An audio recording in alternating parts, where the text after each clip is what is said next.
This is Jeanette K Caines from Jewelry Arts Inc., also known as Dr. Goldsmith. In this video, I'm going to show you a really easy way with simple tools to get your little jump rings beautifully consistent and to sand those little stinkers because, no one knows how to hold them. So take a look. We have this lovely little jump ring. It's been, butted together and soldered shut. But, it's got a few little dings. Who among us doesn't?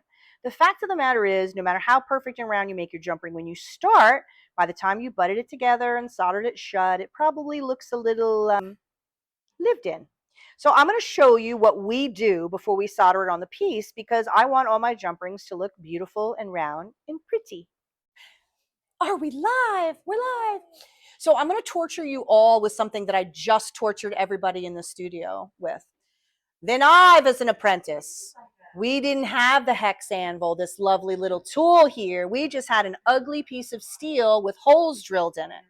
And we named it Scooby, and we liked it because it was all we had. And basically, this is what we used to round your jump rings back out. Because like I said, no matter how round and perfect they start out, after you butt them together and solder them shut, they look they don't look so perfectly round, blah, blah, blah, blah, blah. They look lived in, So all you do is this. You take a scriber. What's a scriber? It's a pointy metal stick, right?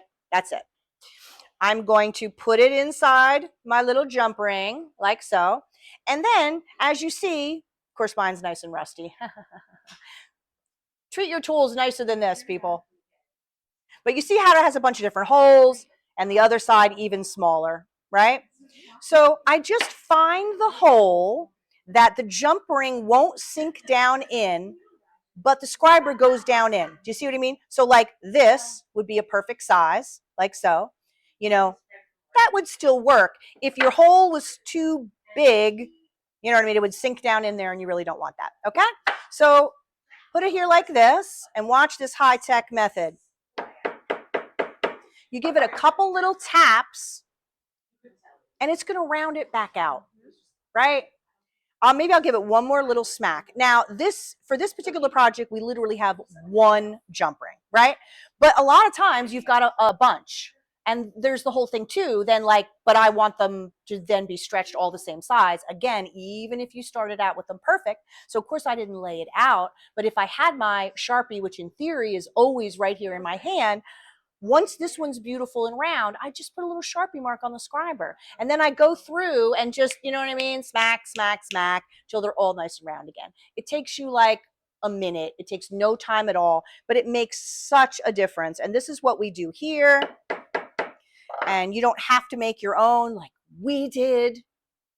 The struggles. But this is it. We have these on the Jewelry Arts Tools website. They're not very expensive. It's like a lot of times the tools that help you the most are not anything complicated. They're the simplest.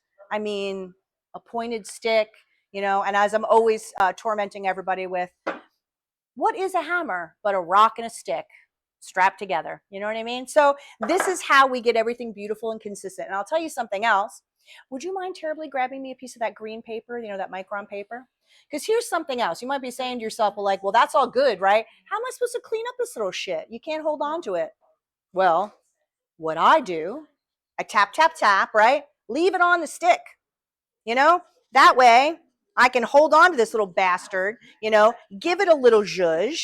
It's not that it needs like enormous amounts of cleanup, but I mean, how are you going to hold on to this and sand it? Impossible, right? So I pop it on there and then I give it a little hints, I give it a little that. My board secretary looks spiffy, great, take it off. I do the next, the next, the next. It takes hardly any time, but it makes a big difference. Because I really hate, especially like you start off, your jump rings all beautiful and they're like, oh, they're all the same. By the time you're done with the budding and the soldering, they're a little more random looking. So really easy to do, and I think makes a big difference in the finished product. So you see, there's a little close up. I mean, it's got a little flux on there and whatever, but you see how much nicer the jump ring looks now. It's sort of smooth. I'm going to position the seam, as you see, the original seam in the jump ring straight up, because that way when we thread the other length in there for your bail, it'll cover it up. You know what I mean? Like you can basically put it either, right here on the top, or you can put it right here. But sometimes it's more noticeable You know what I mean? When it's the connection between two things. And if I put it up top like that, once I put the other bail through, it'll just cover it up and you won't see it. So that would be my choice. But you see, the jump ring looks much spiffier, which is what we like. We like spiffy. So I was just like, hey, wait a minute. We still have Scooby, and I still use Scooby. My teacher, Mary, is the one who made this, which was out of some kind of random extra piece of steel from God knows what, drilled some holes in it. And she got tired of being like, can you go get me, that piece of metal that's like green and we've got the holes in it? She's like, I'm naming it Scooby and we're labeling it Scooby and that's who it is. So that's how we learned that it was Scooby. But that's the funny thing, of course, is that this is still perfectly usable and fantastic and we use it all the time. But that's what started the concept of the hex anvil. Exactly right. The origin story.